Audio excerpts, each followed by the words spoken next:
হামের উপসর্গে আজও ৫ শিশুর মৃত্যু। মুসল্লিদের সঙ্গে শুভেচ্ছা বিনিময় প্রধানমন্ত্রীর। ওমানকে উড়িয়ে দেওয়ার হুমকি ট্রাম্পের, পাশে দাঁড়ালো ইরান। শঙ্কা কাটিয়ে দেশের সবচেয়ে বেশি হলে রকস্টার। ভারত থেকে ঈদ উপহার পাঠাতে চান মারিয়ারা।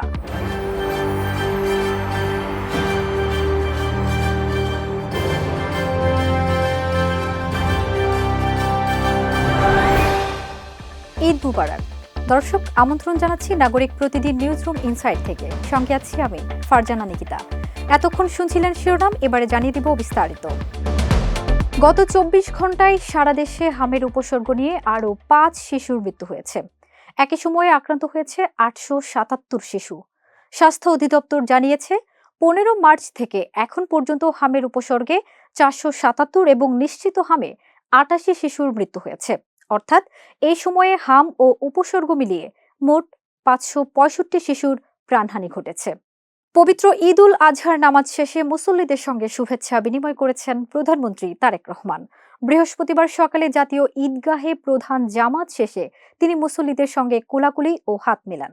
এ সময় মানুষের ভিড় সামলাতে হিমশিম খেতে হয় আইন শৃঙ্খলা বাহিনীকে। জামাতে রাষ্ট্রপতি মোহাম্মদ শাহাবুদ্দিনও অংশ নেন। হরমুজ প্রণালী নিয়ে ডোনাল্ড ট্রাম্পের হুমকির পর ওমানের পাশে দাঁড়িয়েছে ইরান।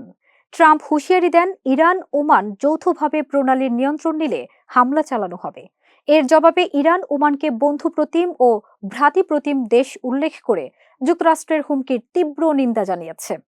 ঈদে মুক্তি পাওয়ার রকস্টার সিনেমা নিয়ে শঙ্কা তৈরি হলেও শেষ পর্যন্ত দেশের সবচেয়ে বেশি হলে মুক্তি পেয়েছে ছবিটি। স্টার সিনেপ্লেক্সে কন্টেন্ট ফাইল না পৌঁছানোয় টিকিট বিক্রি আটকে ছিল। পরে নির্মাতা আজমান রসুর সংখ্যা উড়িয়ে দেন। রাত থেকেই টিকিট বিক্রি শুরু হয়, আর বেশিরভাগ শোর টিকিট দ্রুত শেষ হতে থাকে। দেশে যখন কোরবানির ঈদে আনন্দ চলছে, তখন হাজার মাইল দূরে ভারতের পশ্চিম উপকূলের সমুদ্র শহর গোয়ায় নিজেদের উজাড় করে দিতে গিয়ে তৈরি বাংলাদেশের মেয়েরা। প্রতিপক্ষ মালদ্বীপকে নিয়ে অবশ্য বাড়তি কোনো চাপ নেই দলে। মাঠের লড়াইয়ে এই দলকে বারবারই হারিয়ে এসেছে বাংলাদেশ। শক্তির বিচারেও মালদ্বীপ কখনোই বাংলাদেশের জন্য হুমকি ছিল না।